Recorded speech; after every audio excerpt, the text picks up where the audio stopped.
శ్రీ మహాగణాధిపతయే నమ. ఐం మహాసరస్వత్యే నమ.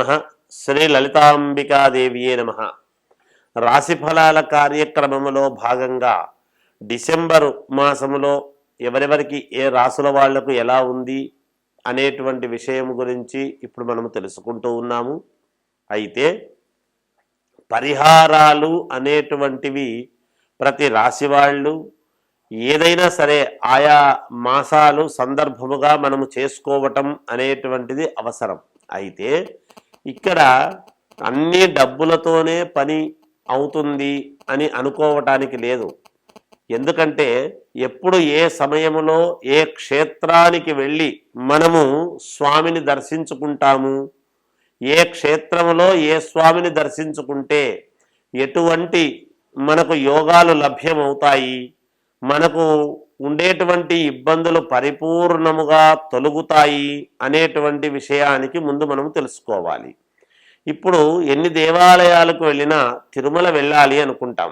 అలాగే ఎంత మనము సరేలేని శ్రీశైలము అన్ని చోట్లకు వెళ్ళినా మళ్ళీ కాశీకి వెళ్ళాలి అనేటువంటి భావన ఉంటుంది.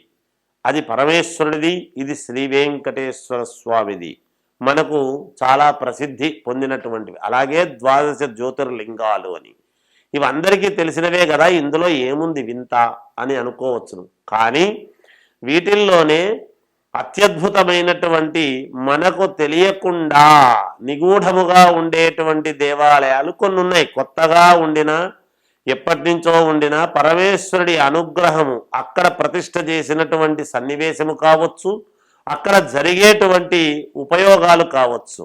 ఉదాహరణకు మనకు చిలుకూరు బాలాజీ టెంపుల్ అని ఉంది. అక్కడ వీసా స్వామి, అక్కడికి వెళితే వీసా వస్తుంది అనేటువంటిది ఎలా ప్రఖ్యాతిగాంచినదో, అలాగే మనము డబ్బుతోనే ముడిపెట్టకుండా మనకు ఉండేటువంటి ఇబ్బందులు తొలగిపోవటానికి అనేక రకాల ఇబ్బందులు మీరు కోరుకునేటువంటివి కరెక్ట్గా ప్రతి వాళ్లకు నిజంగా నెరవేరాలి, మాకు కష్టము నెరవేరాలి, ఎటువంటి కష్టమైనా సరే నెరవేరాలి అని కోరికతో వెళ్ళేటువంటి ఒక ముఖ్యమైనటువంటి ప్రదేశము ఉన్నది. అటువంటి ముఖ్యమైన ప్రదేశము అక్కడే ఉండేటువంటి వాళ్లకు కొంచెము దగ్గర అనిపిస్తుంది.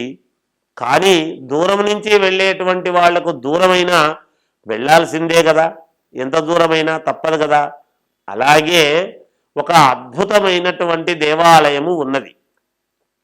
ఏమిటది అంటే ఏలూరు దగ్గర, ఏలూరుకు 1 కిలోమీటరో 1.5 కిలోమీటరో ఏమో ఉంటుంది, అంతకంటే ఎక్కువ ఉండదు అది.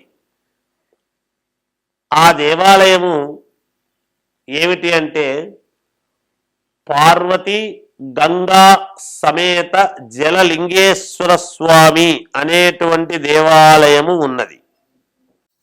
ఆ ఏలూరుకు అతి సమీపములో ఉండే, ఆంధ్రలో ఏలూరుకు అతి సమీపములో ఉండేటువంటి ఏమిటి అంటే గోనెపాడు అనేటువంటి ఇదిలో మనము లక్షణంగా వెళ్ళటానికి అవకాశాలు చాలా ఉన్నాయి.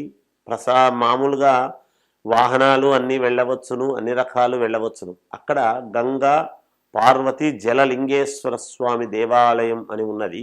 అక్కడ ప్రసిద్ధి ఏమిటి అంటే మీరు మీ కోరికలు, మీకు ఎటువంటి ఇబ్బందులైనా సరే, ఉద్యోగం రావాలి అన్నా, లేదా వివాహము కావాలి అనుకున్నా, లేదా ఇంకేదైనా కోరికలు ఉండినా, ఎటువంటి ఇబ్బందులైనా నెరవేరటానికి 11 తొమలపాకులు 11 పసుపు కొమ్మలు తీసుకొని 11 ప్రదక్షిణలు చేసి 11 రూపాయలు అవి కూడా తీసుకుని అక్కడికి వెళ్ళి 11 ప్రదక్షిణలు చేసి అక్కడ ఉన్నటువంటి స్వామికి సమర్పించండి. మీ కోరిక నెరవేరింది అంటే తప్పకుండా అక్కడ స్వామికి ఏదో ఒకటి మా వంతు మేము చేస్తాము అని మీకు చేతనైనంతలో చెయ్యండి. మీకు తప్పకుండా మీ కోరికలు నెరవేరుతాయి అనేటువంటిది నేను తెలియజేస్తూ ఉన్నాను. ఇది మనము ఈ మాసములో వెళితేనే మంచిది, ఈ మాసములో వెళ్ళకుంటే మంచిది కాదేమో అనేటువంటి అభిప్రాయం లేదు. మీ కోరిక, ఎవరెవరికి ఏ కోరికలు ఉన్నాయో ఆ కోరికలు నెరవేరటానికి అక్కడికి వెళితే సకల పాపహరణం, మీకు ఏ ఇబ్బందులు ఉండినా తొలగిపోవటానికి చాలా అతి ముఖ్యమైనటువంటి ప్రదేశం అది. అక్కడికి వెళ్ళండి. డబ్బులు ఎక్కువ ఖర్చు పెట్టి పూజలు చేసుకోలేని వాళ్ళు, చేసుకోగలిగిన వాళ్ళు కూడా వెళ్ళవచ్చును. వెళ్ళిన దానివల్ల అక్కడ ఏం పెద్దగా నేను చెబుతున్నది మీకు ఏదో వేరే ఖర్చులేమీ కాదు కదా, ఇబ్బంది ఏమీ లేదు. వెళ్ళి మీరు దర్శనం చేసుకుని అక్కడ స్వామివారిది చేసుకొని రండి. మహాపుణ్యక్షేత్రము అది. చాలా అద్భుత మహిమాన్వితమైనటువంటి పరమేశ్వరుడు, పార్వతీదేవి, గంగాదేవి అంతా కూడా అక్కడ కొలువై ఉన్నారు అనేటువంటిది మీకే తెలుస్తుంది. ఆ స్థానములోకి అడుగు పెట్టంగానే అక్కడ పవిత్రత అనేటువంటిది, భగవంతుడు మనలోకి ఏమైనా వచ్చేసినాడా అనేంత ఆనందము కలుగుతుంది మీకు. అంత పరమ పవిత్రమైనటువంటి పుణ్యక్షేత్రం అది. అక్కడికి వెళ్ళండి. తప్పకుండా మీరు నేను చెప్పినట్టుగా ఈ విధముగా చెయ్యండి.